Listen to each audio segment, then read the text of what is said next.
Dasharathpur block Nizampur पंचायतस्थ नुआपाटना गाँ निकटरे देखा देइछि विपद।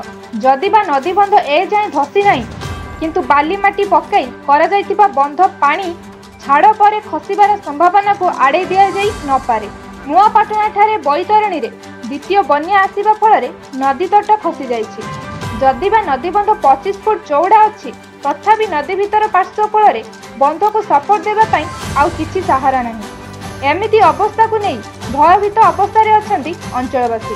जदि उक्त स्थान में घाई सृष्टि हुए तेबे दशरथपुर ब्लॉक कईया कमारढीह खाननगर निजामपुर दत्तपुर समेत केन्द्रापड़ा जिले में बहुत धनजीवन क्षयक्षति घटिब। तेबे एमिति विपद को आड़ेबा जलसेचन विभाग तरफ आड़ी बंध करने को चेष्टा जारी रही। वास्तव में नदीबंध उपरे माटी न पड़ी धसाबाली पकाइबा चिंतार विषय।